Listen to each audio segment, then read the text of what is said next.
त्या दिवशी रात्री मला नार्वेकरांना मी फोन करून सांगितलं, तिथं असे लोक आले होते, त्यांना मी असं सांगितलं. त्यांनी उद्धव साहेबांना सांगितलं तर उद्धव साहेब माझ्याशी बोलले. उद्धव साहेबांना मी सांगितलं की तुम्ही आमची काळजी करू नका, आम्ही कुठेही जाणार नाही, आम्ही तुमच्याबरोबर राहणार. किती लोक तुमच्यावर राहणार नाही मला माहीत नाही, पण आम्ही तुमच्यावर राहू. आमचे राजाभाऊ असं म्हणताय की आपण शिवसेनेसोबत कायम राहू. नेमकं आपण काय आदेश राजाभाऊंना दिलेले होते, काय सूचना दिलेल्या होत्या आणि आता वाजे कुटुंबाची, वाजे परिवाराची भूमिका काय? नमस्कार, मी प्रकाश वाजे, राजाभाऊ वाजे, खासदार राजाभाऊ वाजे हा माझा मुलगा. शिवसेनेचे खासदार म्हणून ते निवडून आलेले आहेत आणि आता शिवसेनेमध्ये ऑपरेशन टायगर सुरू आहे असं सगळं माध्यमातून आम्हाला समजतं. परंतु कुठल्याही परिस्थितीत पक्ष सोडायचा नाही हे आमचं नक्की ठरलेलं आहे. हे त्यांनी मला सांगितलं आणि मी त्याला सांगितलेलं आहे आणि त्याप्रमाणे त्यासाठी जी काही मंडळी शिवसेनेची आम्हाला भेटायला आली होती त्यांची आम्ही भेट घेतली. त्यांना भेट घेऊन त्यांना आम्ही हे सांगितलं की आम्ही पक्ष काही सोडू शकणार नाही आहे. 1.5 वर्षापूर्वी देखील राजाभाऊला ठाण्याला बोलून घेतलं होतं, त्यावेळेस त्यांनी ते सांगितलं होतं की माझ्या वडिलांना विचारायशिवाय मी काही सांगू शकत नाही. आता देखील त्यांनी ते सांगितलं की मी माझ्या वडिलांना विचारायशिवाय काही सांगू शकत नाही. त्यानंतर ते माझ्याकडे आले. मी त्यांना सर्व परिस्थिती समजून सांगितली की आम्ही व्यावसायिक राजकारणी नाही, आम्ही सामाजिक कार्यकर्ते आहोत आणि सामाजिक काम करण्याच्या माध्यमातून आम्हाला जे काही परमेश्वरांनी मिळालं ते मिळाले. 1952 साली माझे मामा आमदार होते, 62 साली माझे वडील आमदार होते, 67 साली माझ्या काकू आमदार होत्या, 14मध्ये राजाभाऊ आमदार झाला, 24मध्ये राजाभाऊ खासदार झाला. आता परमेश्वरांनी आम्हाला आणखीन काय द्यायचं आणि शिवसेनेने आम्हाला राजाभाऊला आमदारकी पण दिली आणि खासदारकी पण दिली. त्याच्यावर आम्ही समाधानी आहोत. त्यामुळे कुठे जायची आमची अजिबात इच्छा नाही. आम्ही आहे तिथं आहोत, सुखरूप आहोत.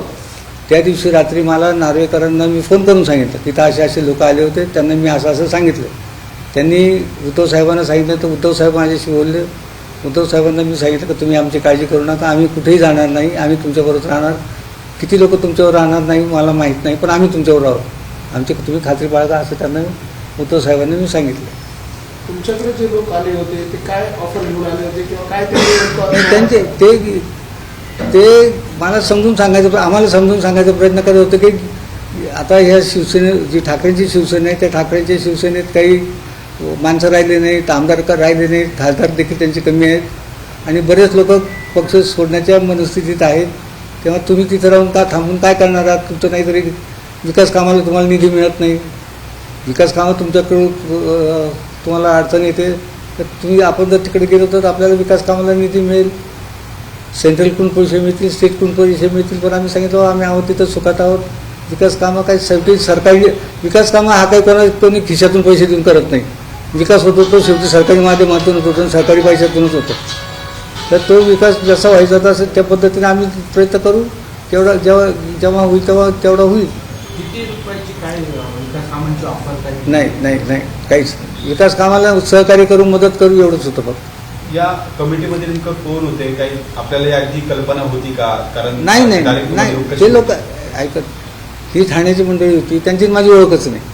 पहिली गोष्ट म्हणजे मी राजाभाऊ आमदार होतो तरी मी मुंबईला कधी गेलो नाही, राजाभाऊ खासदार झाले तर मी अजून दिल्ली पाहिलेली नाही आणि आम्ही एकमेकाच्या कामात हस्तक्षेप अजिबात करत नाही. त्यांनी त्या लोकांना सांगितलं माझ्या वडिलांना विचारायचं मी काही करू शकत नाही म्हणून ते माझ्याकडे आले, नाही तर त्यांना माझ्याकडे यायचं काहीच कारण नाही.